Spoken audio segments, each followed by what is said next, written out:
All right, yeah, we're rolling. Whenever you're Okay, this is back again with the Spark and Plug Talk, Season 3, some episode. I'll never remember the episode numbers. I tried to remember the episode numbers last season and the season before, and I never got them right. So It's good to see you finally moved on. yeah, I've given up on it. Accepted And we are here with the fantastically talented, who just played an awesome performance for us, Mr. Brad Fielder. How y'all doing? Glad to be here. Thanks so much Still for coming alive. out, man. Yeah, Aaron's still alive, thankfully. Thank God. I definitely one would be more. floundering at this One point. more spark and plug. I need to know. But yeah, thanks so much for coming out, man. Thanks for bringing the full setup. Really appreciate it. It was awesome. Yeah, appreciate it. Brad, to start out with, I guess we'll dive into your music background. Kind of when did you start playing? I had piano lessons in 3rd grade.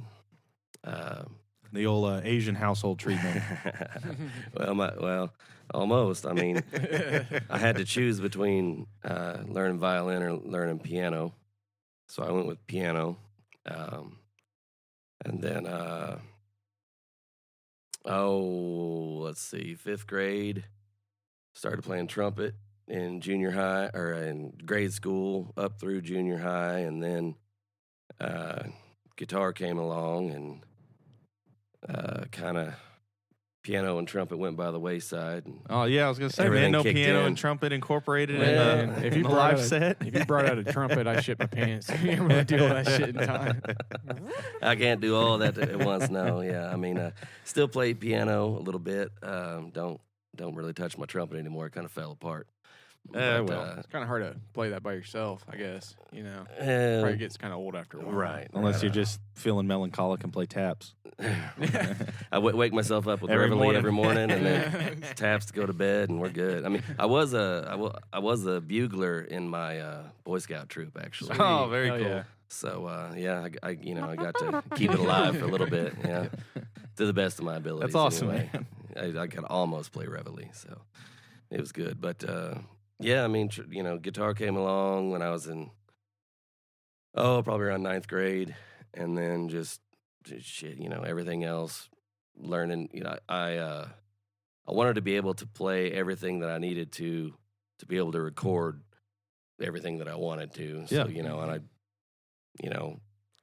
I can play guitar, so I was like, well, I can play bass, and then Just scratching them off as you go yeah, down. right, Yeah. and got some drums and figured that out, and got a 4-track and started recording it all so I could make my own music.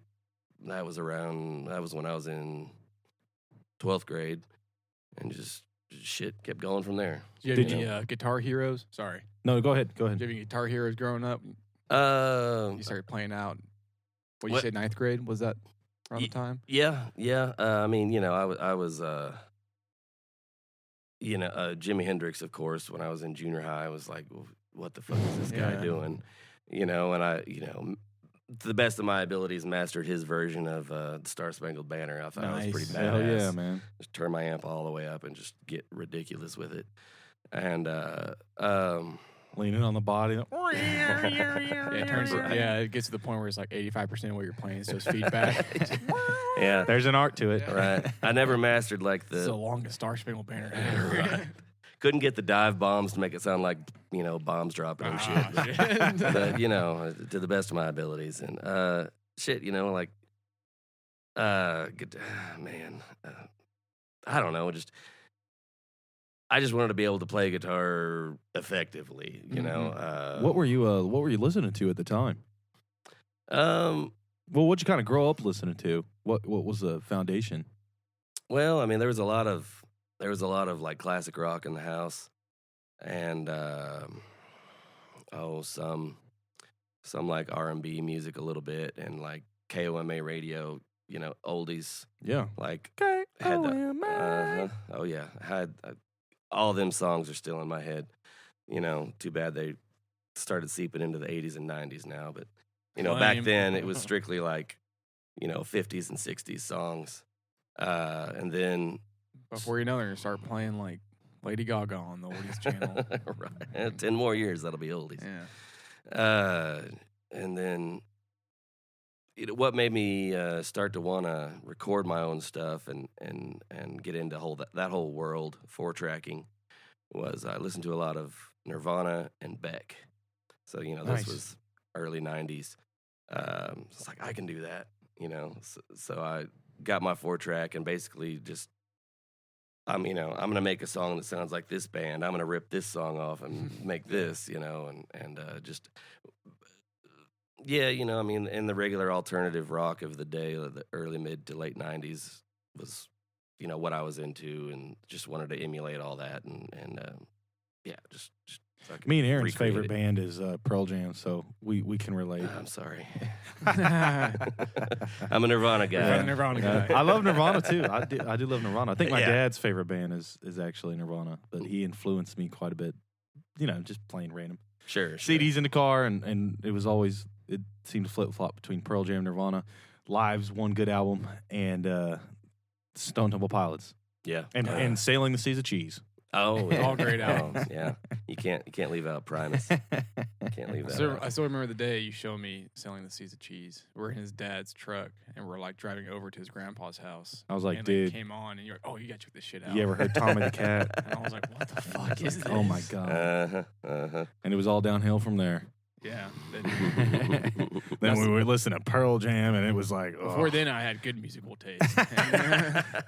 Yeah, before then, Primus sucks. I liked top 40 country, and that was it. And I was, and it was awesome. Yeah, I fucking loved listening to All American Rejects. That shit was deep. Oh yeah, very thought-provoking stuff. Yeah, yeah. But sure. So I would say what you play now is kind of a niche. You know, the genre itself is a bit of a niche. Yeah. Genre. You know, where'd you find yourself picking that up? Well, when I was in my early 20s, the guy I lived with, we had a recording studio in the house, and we'd have been there. Hell yeah. Right. Yeah. Doing a bunch of cool shit. So I went from, you know, doing it all myself in my bedroom to living and working with a guy that, you know, we had a real studio. You know? Yeah. I mean, we had a room and a tape machine, you know, so that's studio. But a lot of bands that we played with, you know, they'd come through and record. And this one band came up from Texas to record, and he had just got a copy of the Smithsonian Anthology of American Folk Music. And it's this 4 volumes, technically 2 discs each, of this guy, Harry Smith, put these records together. It was his personal collection of 78s from like the 20s and 30s. Wow. And it's an amazing just catalog of just the music that you know that is real Americana, you know, folk, blues. You trace it gospel. back, like that's where that's it. And so, you know, we got a copy of that while he was there, and that shit just this light went on in the back of my head, and I was like, oh my God, this, you know, like it felt like I knew this. I'd never heard it before, but I knew this music like way back in there, way over here. Yeah. Like he just got up and ran all the way to the other side of the room and came back. This shit was in my head. I was like, sounds so familiar, and I love it. And you dropped the dive bombs and picked up the harmonica. Right? Yeah. You know, it's called maturity. Right. Got definitely more into acoustic music, and I mean that's what lit the spark to where I am now, and just delving deeper and deeper into the artists that were on that collection, and just, you know, making all kinds of sideways turns to find out, well, who did this song first, or who, you know, who's doing this in this way, and just putting the big picture of the history of American music. There's a lot together. of that in that music. There's a lot of you know, you listen to one version of it, and then you come to find out that song was written like 3 dudes ago. Right. You know? Yeah. Like 3 guys ago. Yeah. You're like, oh shit, this is like a 4th cover. Right. And like, you know, maybe the first and the half of the second verse is the same, and then by the 3rd verse there's some new words. But it's all it's all just these collections of sayings and everything. It's just this is how folk music works and it's how like it evolves. That's cool. Yeah. It's like an amalgamation of what storytelling used to be before people could like write it down. Right. Yeah. Exactly. Yeah. Yeah. And just got taught to the next person. They kind of put their own little spin on it, or Yeah, the next guy that recorded it, well, he didn't exactly live what happened in the third verse, so he made his third verse what his version was. It's like forever. What is that shit they make? That's like forever chili or something. They just keep on cooking it. Oh yeah, it just keeps on. Had this pot on the stove for 8 years. It just keeps on cooking and shit. And then Big Head Todd comes along. That was the best case scenario. The Big Head Todd gets his hands on it. Yeah, I'm all for it, dude. So when did you start? Did you have to? Was the transition between like doing the dive bombs and everything and doing more acoustic-y stuff? Was it like a conscientious thing, or were you just kind of like, I kind of want to do that, and I'm gonna start playing that a little bit more? Well, I'm just curious if one day you were sitting there listening to it and you were like, God damn it, I'm gonna get this down, I mean that transition kind of started back, when I was a little younger. When I was kind of, like I said, I was towing the line between like grunge music and stuff that like Beck was doing, like mixing like folk music with hip hop beats and stuff, and kind of delved more into where he was getting his influences as far as the acoustic side came from, and so I started leaning more on the acoustic guitar and leaning and learning on it, and just that that ramped up to that moment of hearing that collection of the anthology. That's when it all clicked. I was like, oh shit, this is where what I was kind of thinking about, this is really the starting point. And then that, I don't know if I answered your question at all. No, yeah. Well, it's pretty cool just being able, looking at it and you just recognizing that, like, bam, there was that revelatory moment, Yeah, Right. Some guys are just like, all right, his guitar was cool. Well, it was red. It was loud. I liked it. Yeah, that's it. Sometimes you don't need to expect anything more. But I was just curious. That's all. Because some people, they definitely they have a different way of going about it, and not everyone recognizes that moment. They're just like, sometime in I was in my 20s and electric guitar just cost money. So Right. I started selling everything, Right. and You can't bring an electric guitar to a party, Yeah. You can't be that guy at the party with an electric guitar. You can give the acoustic guy a pass every now and then, but you show for we're shutting that shit down. Yeah. Who do you think you are coming in here with that shit? Anyways, Right. here's Wonderwall. Yeah, it's got to be late enough at night for that to fly. There's gonna be a lot of alcohol and marijuana fuel systems. Right. Letting that shit go. For sure. How many do you have? You've released stuff. I know you've released this album recently. Yeah. Do you have a lot of farther catalog back? Yeah. No Jimi Hendrix covers from the. No, I never. Never put those out. Damn it. Luckily, I had the foresight to know that I wasn't going to ever be able to pull that off.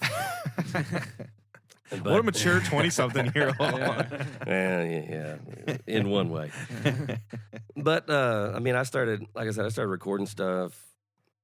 97 is about the year. And so I've got, like on my Bandcamp, I've got one collection that's just a shit ton of pretty thrown together demos that covers 97 to 2009. And then, and I had released stuff in between there as well, but 2009 is kind of where my official catalog starts.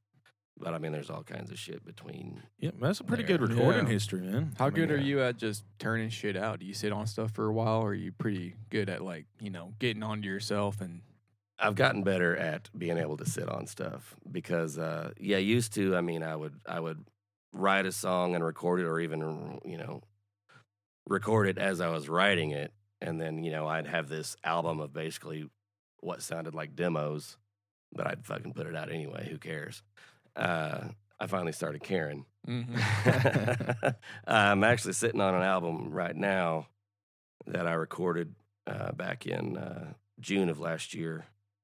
And, it's done. It's finished. but it's just I haven't got to the point where I'm ready for it to come out yet. And it's almost there. That'll be out later this year. Oh, very cool. But yeah, I've gotten better about letting it marinate. I mean, before I would just fucking poke it with a fork, dump some Worcestershire sauce on it, and grill it. Man, that's kind of backwards to the way me and probably the both of us we have a hard problem sitting on shit for too long. Yeah, it's hard. It's hard. Fuck it, send it. Right. And well, and that's like we were the opposite of like a lot of people. We didn't start playing live and then go in the studio in that aspect. It was like we started in the studio, then the live stuff came later. Just because my grandpa has always had a studio. Yeah. Him being Neither of our a parents lifelong musician. Drive us to Oklahoma City. No, they didn't want to. No, play not at at all. 89th Street or something. Not Something at that all. would let 18-year-olds in or under 18-year-olds. Yeah, not at all. A lot of They did not gigs have out here. time for that shit. No. You would be shocked, but yeah, not a ton. No. Cover band in high school, we would play basketball games. That was There you go. Yeah, something. so that was something, and similar to the version but- the first time playing Take It Easy. yeah, We had the that was crowd great. in the palm of our hand. Sure. They got tired about the 13th time we played it. Yeah, Right. the 13th home game, they were like unplugging our PA. Yeah, they were like, Jesus Christ, man. I mean, hey, my first real gig was ninth grade class day school assembly, like the last thing of the year. I mean, we got on stage and played a horrible fucking version of "Smells Like Teen Spirit." That's what you need. Man. That's what you gotta do. That's what you need. And I was dressed as Mr. Rogers because I was the host of the whole program Hell yeah. as Mr. Rogers, and then I was like, yeah, Mr. Rogers is in the band, and we're gonna play this song. This is a very convoluted plot of a movie, but we could. I'm here for it though. That's fantastic. But no, it's something. Well, yeah, that's kind of what we had. It was something, but but no, man, we started up there in the studio, up in his studio, and just dicking around with Logic, just putting compression to the max on everything. Yeah. And his uncle came by and listened to what we were doing, and he was like, "Oh man, you guys need to throw some compression on here. It's too raw. It's too quiet." Yeah. And we're like, "What does compression do?" And he was like, "Makes shit loud." And Right. in the sense it does, but we just use it as a volume knob. And Sure, so it's just sure. like compress everything. Press everything. Yeah, like Don't fucking everything. Don't bust a single track and just compress Yeah, every yeah. single thing. Reverb on the tracks and Yeah. stuff. It I was- really liked reverb at the time. Like you said, it was Yeah. something. Yeah. And Been there. Yeah, and we started up there, and we just took the opposite approach, and it's just been, and I think that has lent itself to us, like just every project we do, it's like, all right, we'll come back in a week and listen to it again to make sure that we weren't hearing, and it's just Sure, that yeah. continuation of like,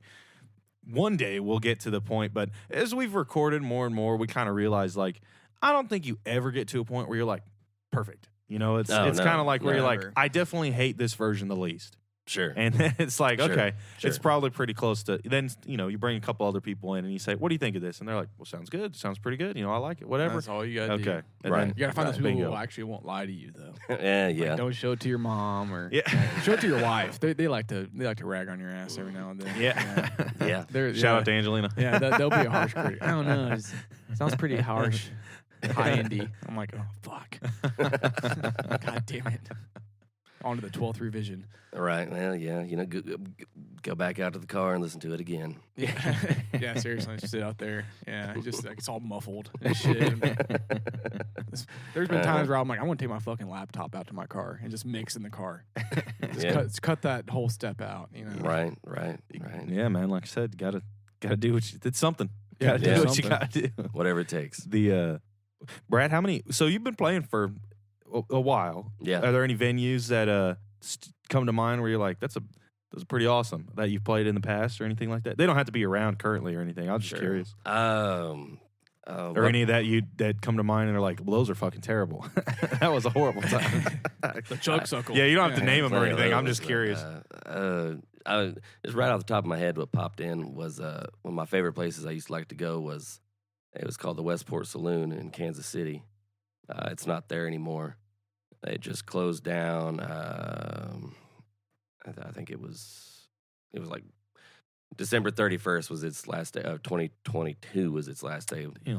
But my previous album, Welcome to New Hoyle, I got to play my like record release there, and that was a great spot. It was a badass venue. It was like mainly like a roots music scene there in Kansas City. That's cool. They had a bunkhouse where you could stay. Wow. They would pour you full of 3 Roses bourbon and just saloon you. Before you know it, you've been there for 8 days. Fuck. First time, all right, story time. Fear and Loathing in Westport Saloon. Yeah. First time I played there, my wife and I were traveling together on tour, and we got there, like my set was going to start at midnight. And it was a day where it was pouring ass rain, and we were just like, we just need to get there. Well, we got there at 5 o'clock. And so sitting at the bar, I mean, I held off for at least an hour before I started drinking beer. But wasn't long enough, man. You know, by the end of the night, I mean, it was a good time. I think I played fairly well. But at the end of the night, you know, like I said, the owner was a great guy. Travis, shout out to Travis. He's like, you know, shot of 3 Roses on the house, man. I was like, oh, that was good. Can I have another one of those? Another one of those, you know, and finally, end of the night, get up to the bunkhouse, laying in bed next to my wife, and all of a sudden I'm like, oh, and the puke started going up, and I was able to turn and project it to the floor. Oh, Lord. And this was a Saturday night.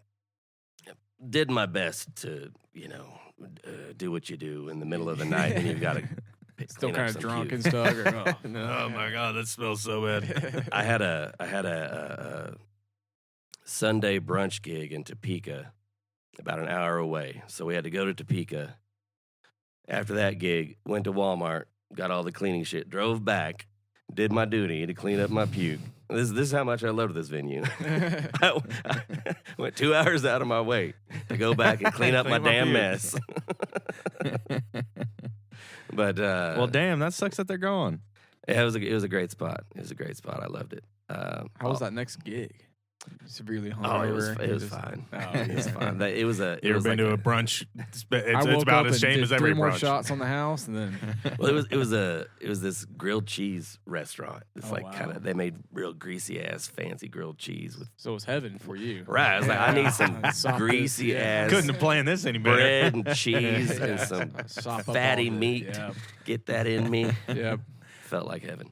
There you go. That was fine. That was nice. Hell yeah, man. Hell yeah.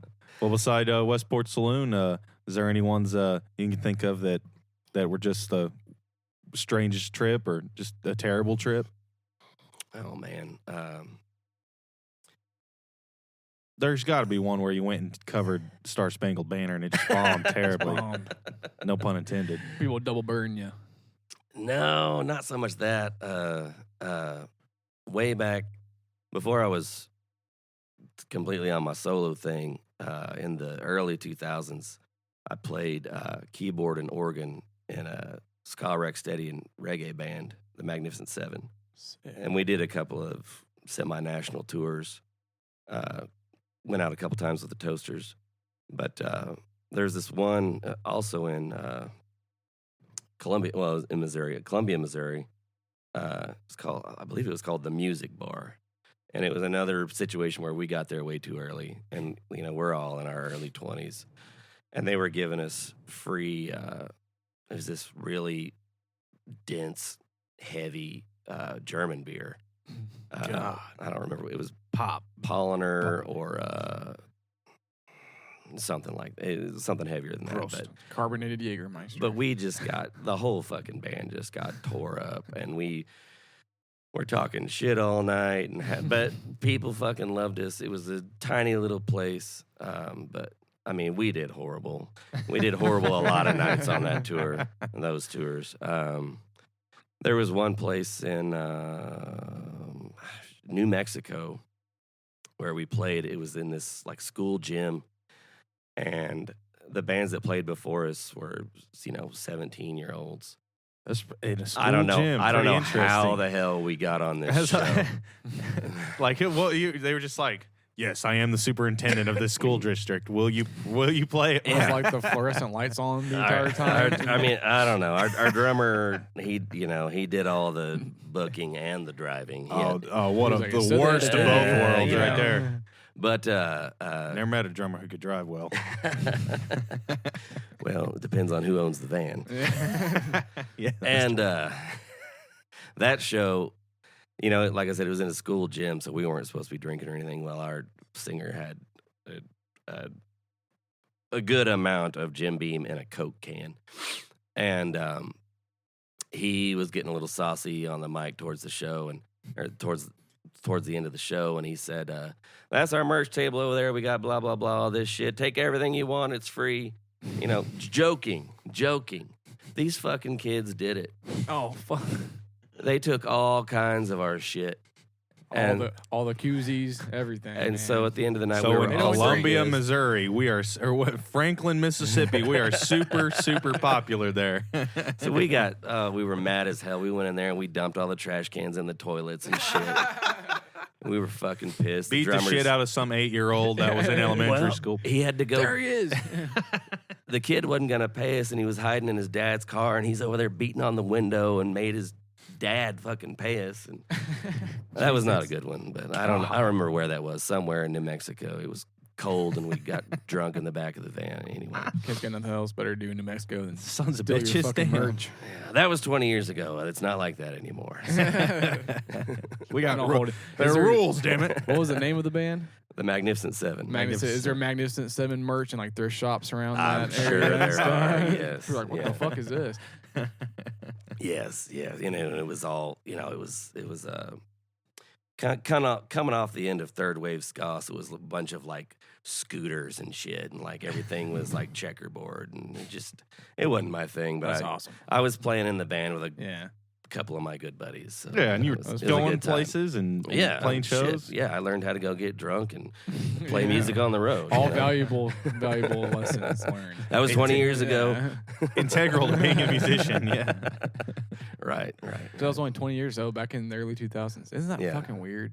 Now you can say 20 years ago and it still be. Yeah. Well, it's like we had. It's like those the guys we had on that we were telling you about, man. Yeah. They were born in like 2007 and shit. Jesus Christ. I was like, dude, I was like, you guys are really fucking with my head right now by saying that shit. Right. Like, this is messing with me. I'm not used to being the old guy. Yeah, I don't like to think about that. And then Eric, our buddy, he's older than us. He's almost always here. He couldn't be here today, but he was like, yeah, get used to it, motherfucker, because it only keeps getting worse. Yep, it does. They were making all these fucking jokes and stuff. Well, they were making just a bunch of references to like memes videos and just stuff that's happening. We're not privy to those type of memes. Right. And Eric was like, "That's how I feel every day at band practice." When you guys start talking, he's just like, "What?" Just like smile and wave. Yeah. Got it. Yeah. Well, Brad, man, thank you so much for coming out. I'll let you plug whatever you got. I know you just released the album with the stew meat hands and instant classic. Yes. And whatever else, where people can find you online, all that cool stuff. Yeah. Just put out this record, 𝙎𝙚𝙖𝙨. It's 8 tracks of one-man band stuff like I did here today. I recorded it on my own in my shop in all of 2 hours.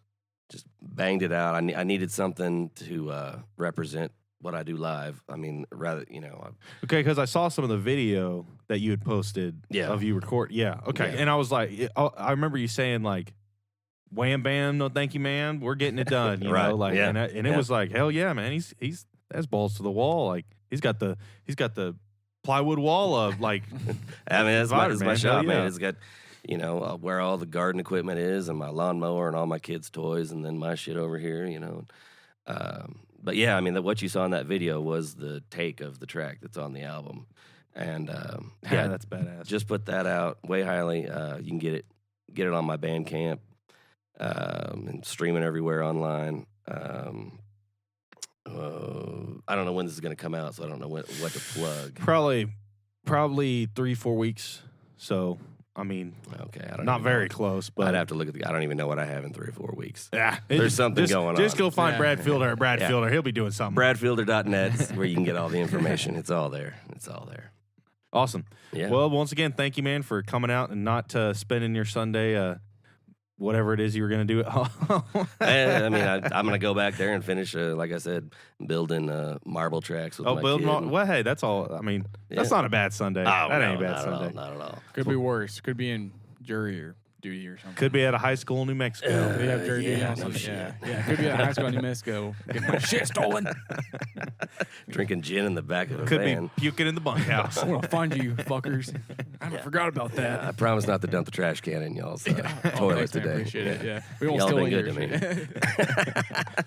shit. All right, this has been the Spark and Plug Talks. This is season 3, and that was Brad Fielder. Thank you, sir, and we're out. Thank you all. See ya. Appreciate it.